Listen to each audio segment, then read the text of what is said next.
처음 이제 메일로 제가 그 행사의 내용과 제목에 관한 이야기를 듣고 좀 망설였어요. 예, 스마트 기술이라고 하는 것이 아직도 이제 뭐 4차 산업혁명 시대다, 언택트 시대다, 이렇게 과학기술이 우리에게 가깝게 와 있기는 하지만 뭔가 이게 스마트 시티나 스마트 기술 또는 스마트 보육했을 때 그 스마트 과학기술 4차 산업혁명이라고 하는 그 이야기를 대할 때 우리가 이처럼 이제 저희처럼 이제 육아, 어린이집, 또 가정 이렇게 이제 인간 중심의 학문들을 하는 사람이 스마트 기술에 갖는 두려움이라는 게 있어요. 그러니까 저 같은 경우는 그런 세상이라고 하는 걸 터미네이터로 생각하거든요. 두려움인 거죠. 그래서 이렇게 그 과학기술이라고 하는 것이 과연 우리 인간 중심의 세상과 어떻게 어울릴 것인가에 대해서 아직은 생경하고, 또 정책적으로도 그것이 이제 확 앞당겨지는 건 아닌데 너무 빨리 오는 게 아닌가, 우리가 지금 필요한 시점이 아닌데 빨리 오는 게 아닌가, 이런 두려움도 있고.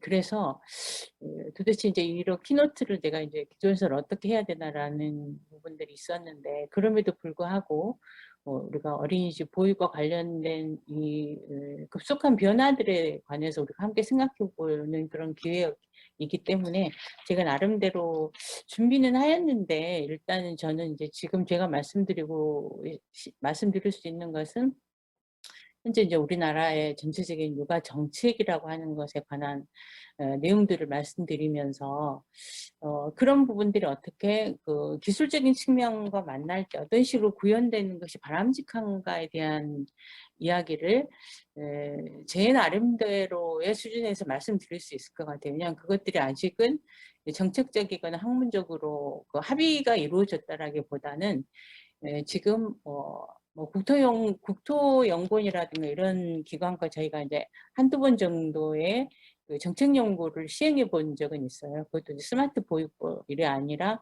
뭐그 시티, 그러니까 그 도시 안에서의 육아 친환경적인 그런 요소를 어떻게 리빙랩으로 구현할 것인가, 이런 연구들이 이제 하나 정도는 있는 상태에서 아직은 영역 보육 공간에서 그 스마트 기술의 도입을 하고 하는 것이 아직 그 많은 합의가 정책적으로 이루어진, 연구적으로도 아직 이루어지지 않은 상태에서 공간의 측면에서 봤을 때 어떻게 스마트 기술이 아이들에게 적정한 보육 환경이 될 것인가, 이런 측면에서 제가 생각해 본 점들을 말씀드리고자 합니다. 먼저 화면 공유하겠습니다.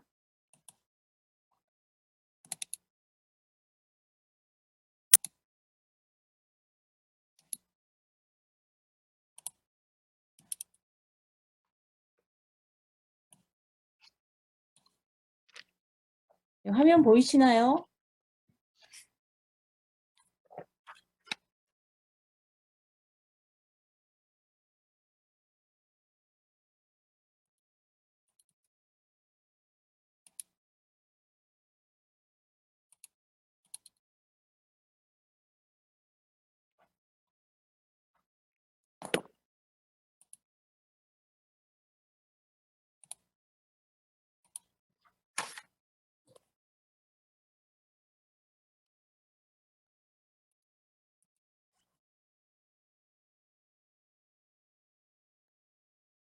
꺼져버렸어, 어떡해.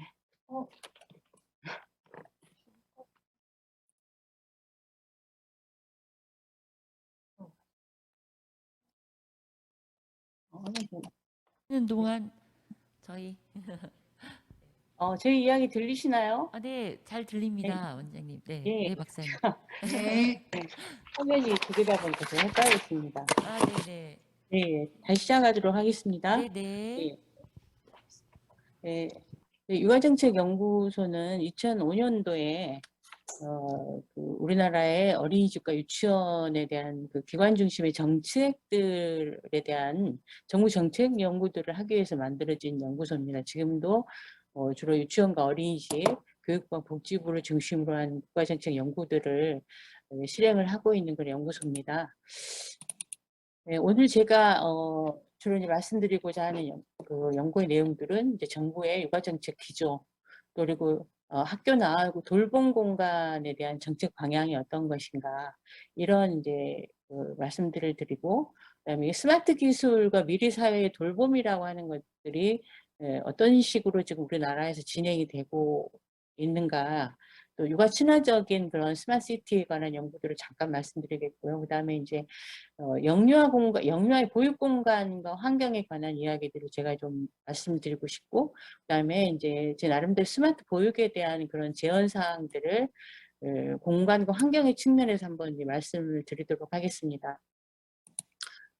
저희 우리나라 정부의 그 육아 정책 지금 현재의 기조는 압도적으로 그 저출생 현상에 관한 부분들에 포커스 초점을 두고 있다 그렇게 말씀을 드리고 있습니다. 이것은 이제 주로 그 아이를 기른다, 아이가 커간다, 아이를 교육한다라고 하는 것을 그 인적 자원의 측면, 인적 자원의 측면들로 보기 때문에 더 이제 그런 것에 좀 더 이제 그 뭐랄까 정책들이 초점들을 더 심하게 갖고 있는 것이라고 볼 수 있는 거죠. 그래서 사실 육아정책 연구소의 시작과 또 우리나라의 육아 정책이라고 하는 것의 시작은 영유아기에 영유아기가 인간 발달의 기초기다라고 하는 개념으로부터 출발했다기보다는 주로 이제 취업모의 그 타가 또 경력 단절 여성들의 초점을 두른 그런 이제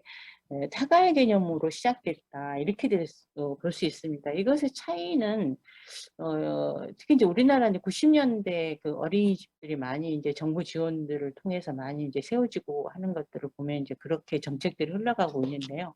지금 미국 같은 경우에는 64년 이게 헤드스타트 프로그램이라는 정부의 그 대규모의 프로젝트로 영유아기에 대한 교육과 보육이 굉장히 진행되는 그런 계기들을 갖게 됐는데 이게 헤드스타트 그러니까 공정한 출발 페어 스타트 포 칠드런이라는 그런 그 개념들로부터 출발했다고 볼 수 있어요.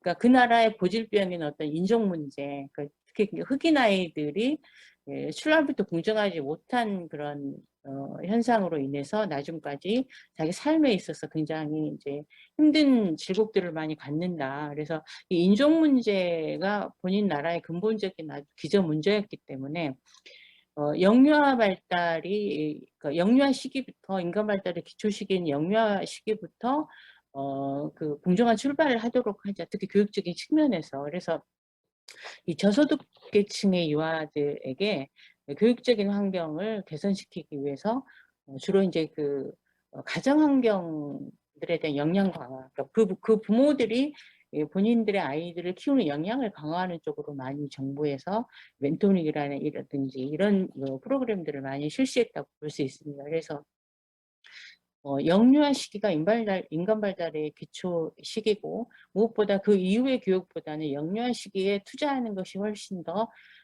좋은 투자다라고 하는 기본 개념들을 이제 깔고 있습니다. 우리나라랑은 좀 이제 다른 측면이죠. 그러니까 우리나라 같은 경우는 지금도 그래서 이제 정부 육아 정책이라고 하는 것이 태네기부터라든지 이런 식으로 포커스가 두어지는 게 아니라 무조건 어쨌든 이제 많이 낳는 것, 국가 소멸이 가지 않도록 하는 것. 이래서 이제 그 주로 그 부모들에 대한 양육 지원, 현금 지원이라든가 시간 지원이라든가 이런 것에 지금도 정책에 많은 그 요인들이 있습니다.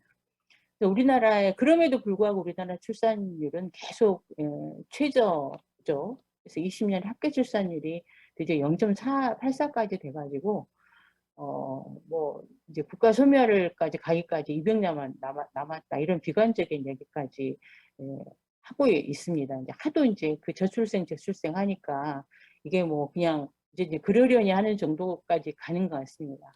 또 시도별 합계 출산율도 보면은 이제 세종을 제외한 모든 도시에서 감소를 하고 있죠. 그러니까 세종이 왜 제외돼 있냐? 세종시 같은 경우는 이제 상대적으로 훨씬 더 이제 좀 나은 걸 보이고 있는데 거기에 어떤 우리가 그 시사점들이 많이 있는 거죠. 그래서 지금 현재 이제 정부에서 진단하는 정책 연구에서 진단하는 저출생의 원인이라고 했을 때는 대표적으로 그냥 그 청년 실업률 증가라고 볼 수 있는 거예요. 아이 키우기 불안한 사회라고 하는 거예요. 집값 급등 뭐 이런 요소로 인해서 해가지고 청년 세대들이 뭔가 이게 자기 삶대로 우리가 인류가 지속 가능한 방식으로 진행하는 것이 힘들다라는 거죠. 그리고 젠더 불평등한 그런 기업 사회문화, 또 일 가정 양립이 어려운 그런 근로 여건, 또 공교육 보육 부족 이런 이제 육아 지원 인프라가 이제 부족한 현실. 그다음에 무엇보다도 개인주의적인 가치관. 그러니까 그 아버지 세대들의 어떤 집단주의적이고 공동주의적인 그런 가치관들 속에서 많이 청년 세대들이 힘든 거죠. 그러면서 이제 워라밸을 주장하면서 이제 저출생 본인 이제 1인 가정을 이루는 많이 이제 그런 시기로 가는 거죠. 그래서 현재 그 정책 기조라든가 육아 정책에서 우리가 재고돼야 될 사항들을 제가 말씀드리고 싶은데, 이런 요소들이 앞으로 스마트 보육을 한다든지 또는 그린 스마트 스쿨을 한다든지 하는 미래 세대의 교육을 위한 그런 공간 환경 정책에서 이것도 역시 굉장히 고려돼야 될 점이다라고 생각을 합니다. 그러니까 제가 영유아기의 그 육아 보육, 유치원 교육이라든지 뭐 어린이집 보육이라든지 하는 측면이 거의 다 기관 중심, 그러니까 영아 후기의 그 아이들의 그 타가, 또 그 타인의 양육 이런 점에 대한 그 정책들로만 이루어져 있어요. 그런데 영유아기 보육했을 때는 아동의 생애주기 전체를 아우르는 그런 발달적 고려를 할 수 있어야 됩니다. 그러니까 앞으로의 그 그린 스마트 스쿨은 좀 더 폭넓은 그 연령대에 대한 그런 그 에듀테크나 이런 부분들에 대한 관심을 가져주실 것을 제가 말씀드리고 싶고, 그다음에 앞으로는 좀 더 이제 가정의 역량을 강화하는, 그러니까 지금의 모든 그 육아 정책이 우리나라는 보면은 부모들의 힘이 없음에 기대는 그런 육아 정책입니다. 그러니까 당신들이 일하느라 산업화 전선에서 힘드니 우리가 알아서 해주겠다라는 것들이거든요. 사실 근데 부모들도 본인들의 아이들과 행복한 삶을 원하는 거예요. 우리가 근본적으로 일을 하는 이유이기도 하고. 그래서 좀 더 가정에서의 부모가 아이들과 행복하게 지낼 수 있는 그런 이제 뭐 그 육아휴직의 확대라든지 아버지들의 육아휴직 확대라든지 또 직장 어린이집 확대라든지 이런 것들이 좀 더 이제 제시돼야 되고, 시간을 지원한다든가 하는 정책들이 더 많이 확대될 필요가 있겠고, 그다음에 육아 자체를 그전에 이제 개인의 책임으로 보고 지금도 이제 부모들의 개인의 책임으로 보지만, 어쨌든 우리 이 극단적인 저출생 사회에서의 아이들은 모두 어떻게 생각하면 공공재라고 할 수 있습니다. 제가 이런 얘기, 공공재라는 얘기를 했더니 막 웃으시는데 웃을 얘기가 아니에요. 우리의 아이가, 그러니까 우리 집의 아이가 아니라 공동 우리 사회의 아이라는 거죠. 그다음에 이제 무엇보다도 아동의 권리에 대한 그 고려가 있어야 됩니다. 그러니까 우리나라 사회는 헌법에서도 아동이라고 하는 존재가 그 고유한 권리를 갖는 존재로서 규정되어 있지 않고 거의 누군가의 보호 대상으로만 되어 있습니다. 그래서 아이들 스스로가 놀이와 행복을 추구할 수 있는 그런 독자적인 존재로서의 그 대상, 법적 권리를 가질 때 우리가 아동 학대라든가 이런 측면에서 좀 더 진일보한 사회 정책이 될 수 있을 거라고 생각합니다. 그리고 무엇보다도 육아 지원 체계, 그러니까 부모나 교사 그 자체가 육아 정책의 대상이 돼야 됩니다. 지금 육아 정책의 대상이 거의 이제 영유아, 주로 또 유아 후기, 그런 그 유아들이 주요 대상이라고 되어 있는, 사실 육아 지원 체계는 유아들에 대한 보육에 있어서는 그 아이들을 키우는 부모와 교사가 정책 대상이 돼야 됩니다. 그러니까 부모나 교사가 행복하지 않는 아이들이 행복할 수가 없어요. 그리고 누군가의 아이를 키우는 교사도 또 누군가의 부모거든요. 그렇습니다. 그래서 부모와 교사가 행복한 어린이집이 아이들의 행복한 어린이집입니다. 그래서 그린 스마트 스쿨 또는 스마트 보육, 스마트 어린이집에 대한 공간은 반드시 부모나 교사가 그 혜택을 받을 수 있는 그런 지원 정책이 돼야 된다. 그래서 공간을 구성하고 할 때 그 부분들을 반드시 고려해야 된다라고 그렇게 생각합니다. 그래서 앞으로 육아 정책에도 이런 부분도 제고가 돼야 될 이런 요소들이 앞으로의 그 스마트 어린이집 그린 스마트 스쿨에서 고려돼야 된다라고 생각을 하는 것입니다. 다음에 두 번째로 학교 돌봄 공간의 정책 방향들은 지금 현재 우리나라 교육부에서 지금 현재 굉장히 확대되고 하고 있는 것들이 그 그린 스마트 미래 학교라는 그런 개념들입니다. 근데 이게 이제 의무 교육 이상의 그 정책들을 되게 교육부에서 하기 때문에 저희들의 육아정책연구소에 이런 연구가 내려오거나 하진 않는데 저희가 일부러 이제 그 그린 스마트 미래 학교라고 하는 연구 과제들을 육아정책연구소에서 지금 실시를 하고 있습니다.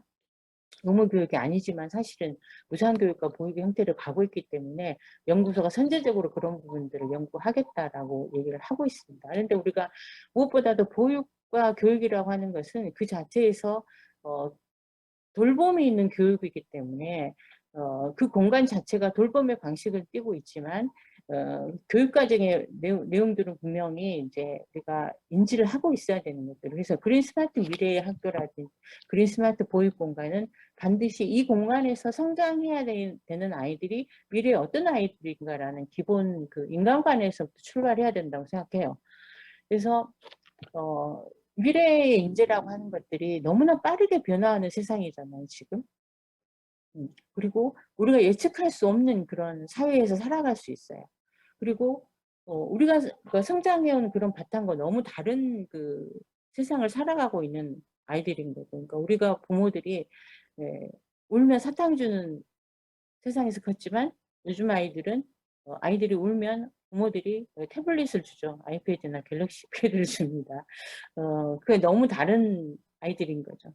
근데 이 아이들이 지속 가능한 세상들을 살아가기 위해서는 오히려 저희 세대들이 살아왔던 그런 산업화의 방식의 교육으로서는 굉장히 힘들다라고 하는 거죠. 그러니까 미래 세대의 아이들이라고 하는 것이 굉장히 지속적인 변화가 이루어지는 세상, 그래서 생활에서 다양한 문제들에 대한 그런 창의적인 문제 해결력이 있어서 디지털 노마드로도 전 세계를 누비는 그런 그 아이들이 되어야 하잖아요. 그래서 실제 삶에서 일어나는 여러 가지 문제와 문제에 대한 문제 해결력 이런 부분들을 해결하기 위해서 스마트 기술을 잘 사용하는 그런 아이들로 우리가 키워야 되는 그런 특성들이 있는 거죠. 그래서 이런 그린 스마트 스쿨, 그린 스마트 보육 공간, 돌봄 공간의 정책 방향과 생각할 점이라고 했을 때 도대체 우리가 좋은 학교라고 하는 것들은 어떤 것인가? 좋은 학교라고 하는 것은 그래서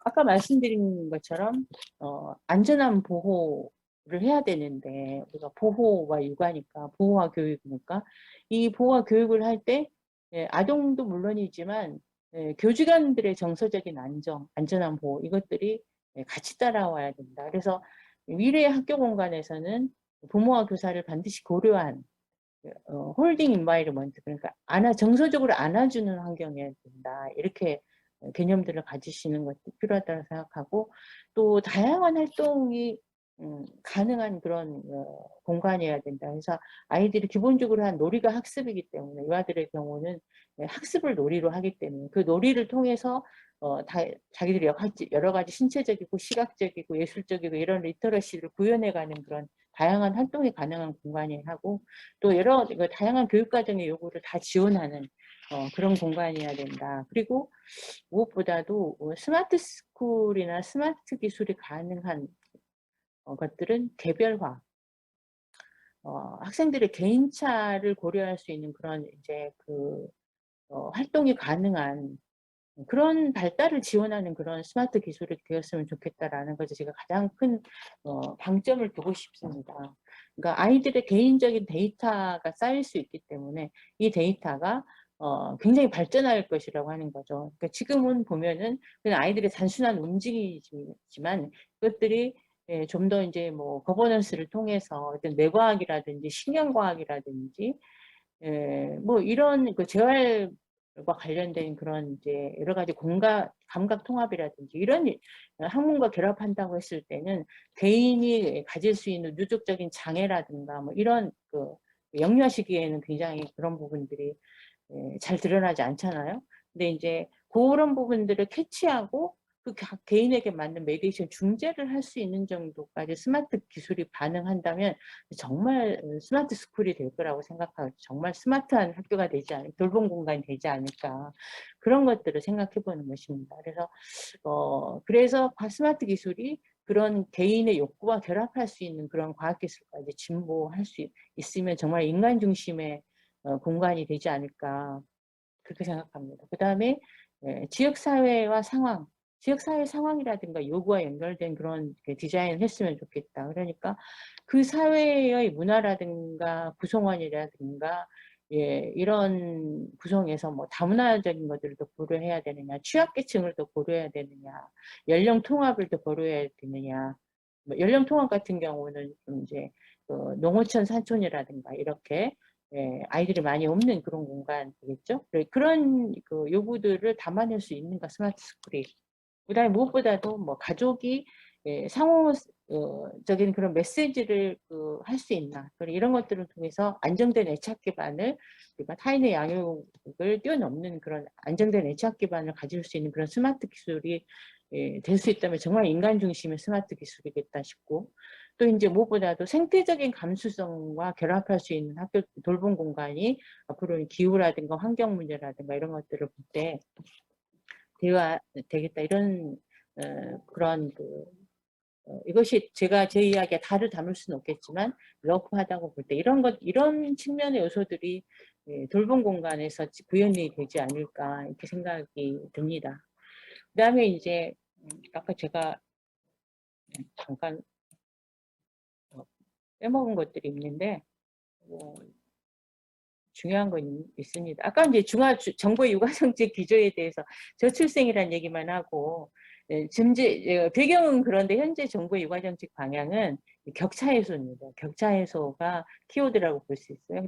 그래서 유아교육과 보육을 격차 해소한다. 그래서 가로 열고 어린이집의 장시간 노동이라든지 교사들의 이런 부분들이 이제 어떤 식으로 스마트 기술을 통해서 이런 부분들이 해소될 것인가 이런 것들도 고려해 봐야 되는 것들이고요. 또 교육과정의 문제가 농어촌 산촌이라든가 이런 도시 아이들하고도 차이가 있을 수 있기 때문에 디지털적인 측면에서 어떻게 그 지역 격차를 해소할 것인가 이런 것도 스마트 교육이 담당해 줘야 될 그런 요소라고 볼 수 있습니다. 그런 요소를 잠깐 말씀드리고요. 그다음에 스마트 기술은 현재 이제 돌봄과 많이 이제 결합해서 현재 사업이 실행되고 있는 걸로 알고 있습니다. 그래서 대통령 직속 4차 산업혁명위원회를 통해서 주로 스마트 도시법에 따라서 스마트 도시 국가 스마트 시티 도시위원회가 구성되고 있다고 합니다. 그래서 국토교통부에서 이렇게 주로 하고 있는 것들이고요. 저희 육아정책연구소도 국토연구원하고 아까도 말씀드린 거 있지만 육아 친화적인 도시에 대한 연구들을 한번 실행해 본 적이 있어요. 육아 친화 도시는 이제 주로 이제 신도시나 도시 재생 지역 같은 그 젊은 인구의 유입이 좀 많은 그런 지역들에서 이제 리빙랩 연구를 통해서 이제 해왔고, 그래서 국가의 저출산 극복 방향시 이제 출산 초기엔 출산율을 확대했는데 이미 출생한 아이들이 건강하게 성장할 수 있도록 삶의 지위를 지원해주는 방향으로 이제 패러다임 전환을 하고 있습니다. 그래서 스마트 기술과 보육이 어떤 식으로 합해질 것인가 했을 때 이 4차 산업혁명이 주는 생산력 증대를 돌봄으로 전환해야 된다. 이게 현재의 정책들은 주로 이제 노인 정책과 관련해서 시행되고 있지만 영유아들을 했을 때는 아까 말씀드린 것처럼 영유아 지원 체계, 부모와 교사, 아동 이 모두 셋을 향한 융합 기술이어야 된다라고 생각을 합니다. 그래서 궁극적으로는 디지털화라든지 사물 인터넷, 또 인공지능 등의 기술이 어떻게 교육과정이나 환경 등과 결합할 것인가라는 것이 큰 주제라고 볼 수 있겠고, 또 기후 환경이라든가 감염병, 아동학대 등의 이슈에 답하는 스마트 기술이 어떻게 실현될 것인가 하는 것이 우리에게 던져진 과제입니다. 그래서 스마트 교육 환경이라고 하는 것은 행정적인 지원을 어떻게 디지털화해서 지원할 것인가, 또 부모와의 쌍방향 의사소통이나 또 다양한 그 욕구를 가진 아동들에 대한 어떤 개별화 지원들을 통해서 발달과 중재를 잘 하도록 하고, 또 기후변화라든지 환경 문제에 대해서 기술적인 어떤 대응들을 할 수 있어야 되겠습니다. 주로 이제 미디어 커리큘럼과 교사 역량을 강화해야 될 것이고, 또 이제 하드웨어적인 면으로는 톡심망 인프라 시스템, 또 인터넷, 그러니까 모바일을 통해서 확장되는 교실. 물론 이제 유아 같은 경우에는 이제 제한적이긴 합니다만은, 다양한 시각적 장비를 통해서 상호 대화형 수업을 조금씩 도입해가는 그런 측면이 있을 수가 있겠습니다. 자, 영유아들에게서 공간과 환경이라고 하는 것은 교육 철학을 반영하는 것입니다. 이거는 이제 세계 최고의 교육이라고 하는 레주 에밀리아, 이탈리아 레주 에밀리아의 교육입니다. 그 유치원 교실들과 환경인데요. 어린이집 운동이라고 할 수 있는 레주 에밀리아는 도시의 이름이에요. 2차 세계대전 이후에 파시즘을 극복하고 국가 사회의 새로운 어떤 이념과 새로운 어떤 가치관을 생각했을 때 사회운동의 하나로 영유아 시설을 선택하고 그것을 자기 도시 사회운동으로 만든 것이에요. 레주 에밀리아 교육은. 우리나라에도 좋게 도입이 되어가지고 일부의 교육기관에서 굉장히 매력적으로 시행이 되고 있는데, 이건 이제 이태리라고 하는 그런 나라의 특수성들을 반영하고 굉장히 예술적인 문화 공간들이 많습니다. 이런 것들이 뭐냐면 주로 가장 대표적인 탑다운이 아니라 바텀업 방식의 교육이라고 볼 수 있습니다.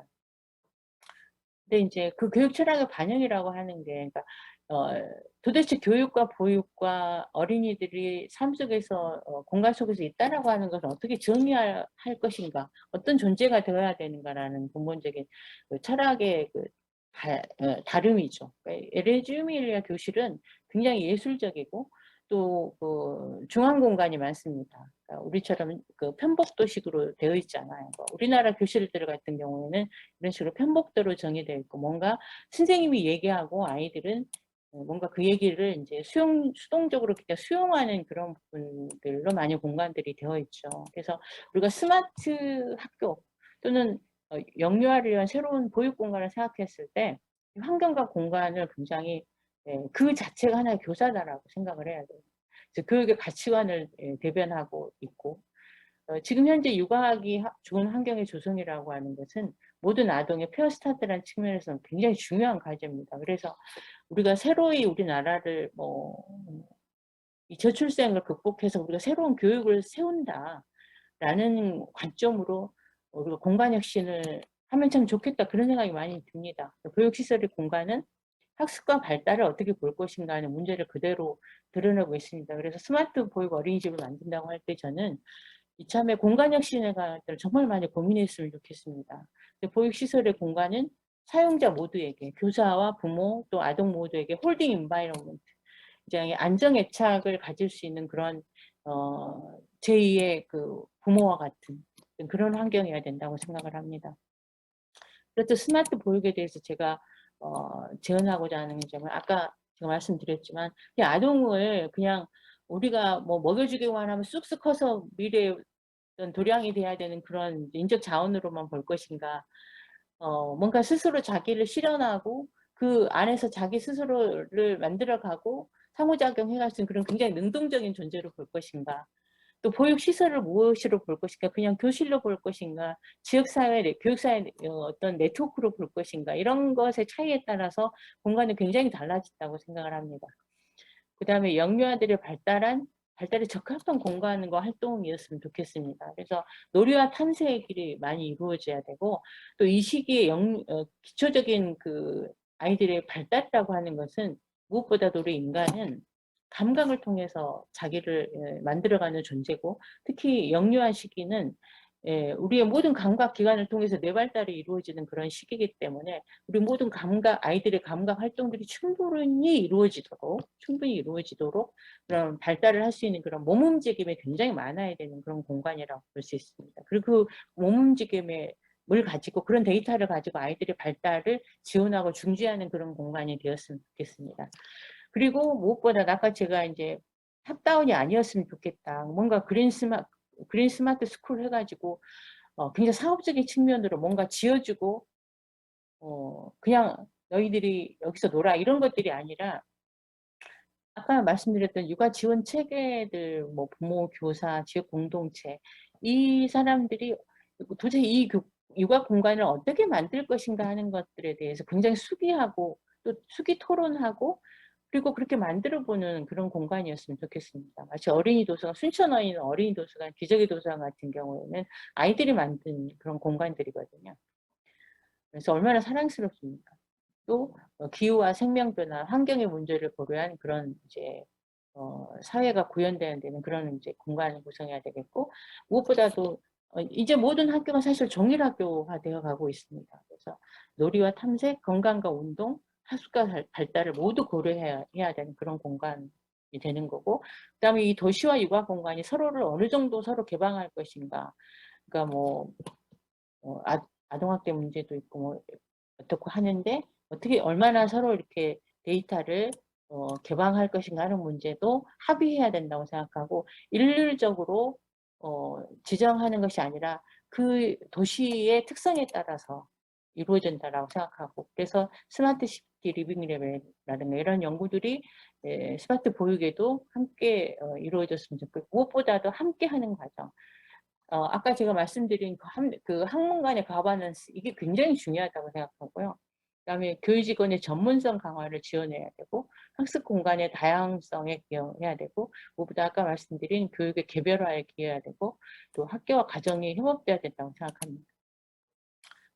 아까 제가 말씀드린 그 신경과학이나 뇌과학이라든가 감각, 통합과 재활치료, 이런 부분이 반드시 스마트 보육과 만나서 조기에 그 영유아들의 발달에 기여해야 되는 것이 저는 스마트 기술의 가장 큰 역할이라고 생각하고, 또 아이들의 그 놀이에 관한 그 작품이라든가 이런 것들을 이 스마트 기술과 결합해서 좀 문화예술하고의 거버넌스도 좀 이루어졌으면 좋겠다, 이런 생각이 듭니다. 그래서 이 스마트 기술과 돌봄, 교육 환경이 서로 만나는 그린 스마트 스쿨의 영유아 버전이 되었으면 좋겠다, 이렇게 생각하고요.